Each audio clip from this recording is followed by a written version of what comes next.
This will be a day long remembered. Now I am the master.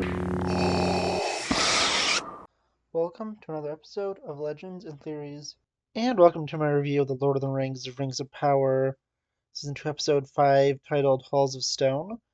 I honestly think this might be the best one, less of the season so far, because it goes into all the most interesting storylines. To discuss them, honestly, this is almost fully focused on the storylines in Moria, in Numenor, and in Celebrimbor's manipulation by Sauron. And that's honestly some of the best parts of the season. And there is a small section where Elrond returns to Gil-galad and warns him of everything, at least of the orcs marching on to Celebrimbor's realm. I'm sorry, I'm blinking on it for a second. I think it's Eregion, but I don't know. I'm blanking on the name right now. But honestly, the most interesting part of this is still manipulations of Sauron. There's also the small scene at the end where Adar wants to team up with Galadriel to take down Sauron. Obviously, we know this will eventually fall apart, but I want to see how this goes, at least in the short term. But just looking at everything for Rings of Power right now, this episode definitely pushed me back onto being a little more excited, while last week was more of a down point in it. This was definitely an upper and more intriguing episode. So not that this is on the level of the Jackson trilogy or Tolkien's works itself, but it still is pretty interesting.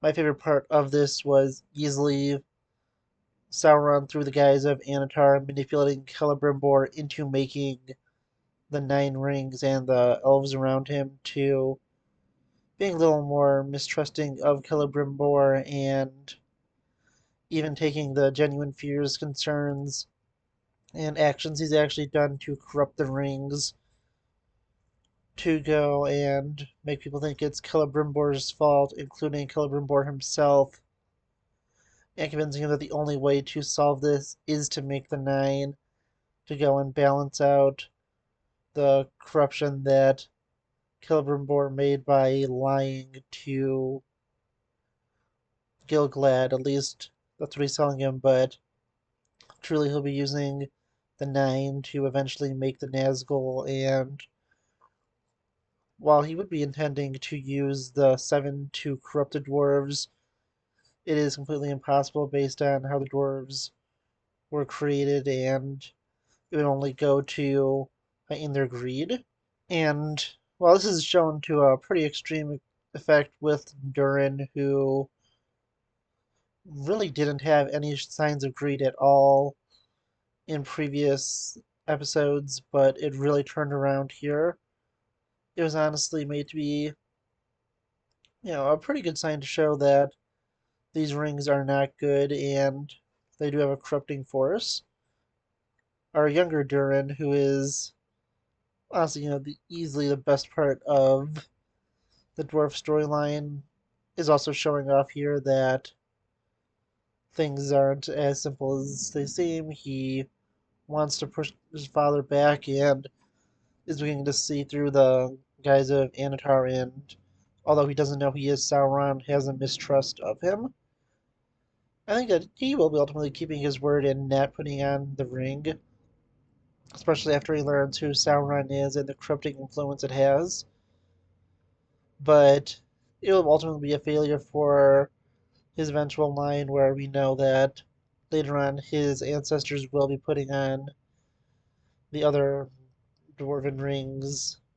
They'll also be sent out to the other dwarf lords and will also lead to the eventual fall of Moria.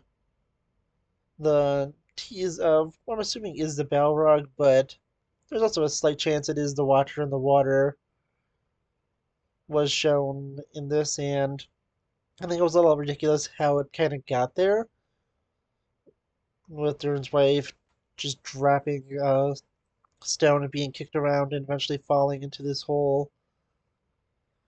But besides the fact that it is a little ridiculous, it is going to hopefully be setting up the implication that Moria would eventually fall. It doesn't happen during this, but who knows? They may actually just go for the fall of Moria in this, even though it should happen thousands of years later. But just looking at really everything going on in this with the dwarf storyline, they're honestly just a real heart of this. They are such great characters, and that's generally what I can see from everyone who talks about it, that everyone just really loves the dwarves in this and the storyline with them. That's generally considered the best part, and I totally agree that they are the true heart of this. But continuing on and looking at the rest, there is honestly a lot of intrigue in Numenor now. I'd say it just went up to 11, where I thought the Numenor storyline was enjoyable, but not truly incredible until really this episode, where with Ar-Pharazôn, who I can now call Ar-Pharazôn by him taking that as his name of king, is just fully in control of Numenor, persecuting the faithful, and just being a genuine menace. It is honestly so interesting now to see it and see the downfall of Numenor begin. Of course, knowing everything, we know eventually what will happen, but honestly, I'm just really excited to see what happens in this adaptation and how they go about it. I can say with a near certainty that Elendil's daughter will be dying when Numenor eventually is destroyed, but we also, I think, had a small reference to Isildur's brother.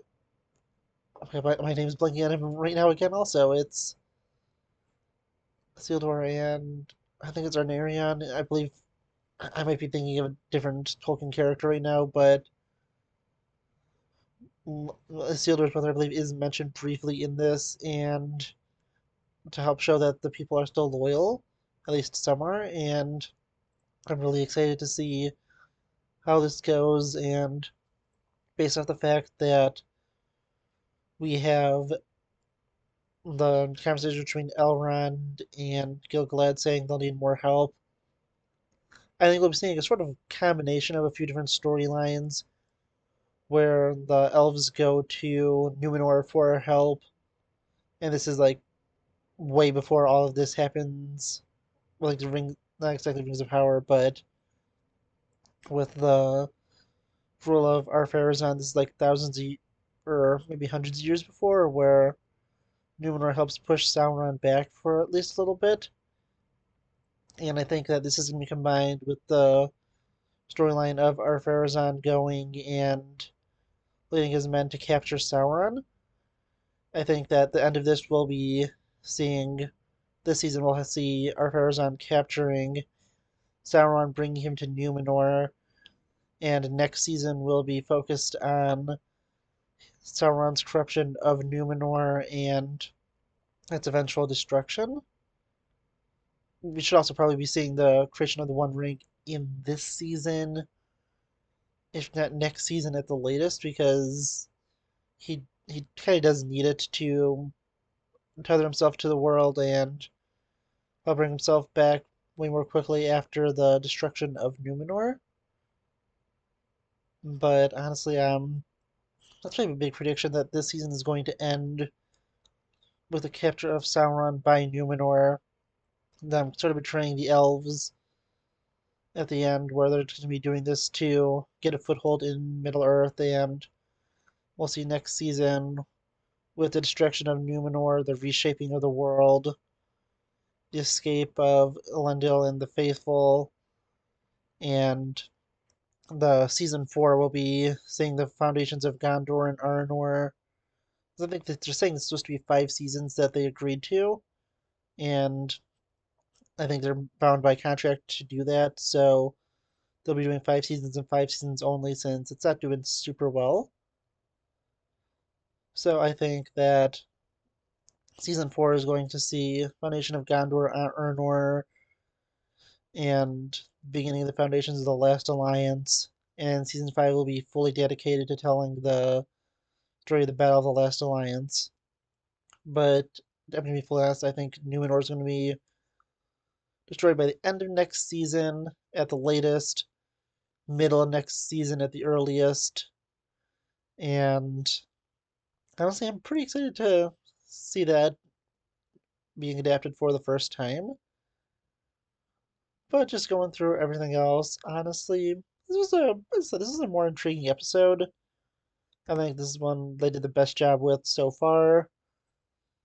The one thing I did wish is we got maybe a few minutes of Tom Bombadil, but really besides that, this is the best episode of this season at least, maybe the best episode of the series so far.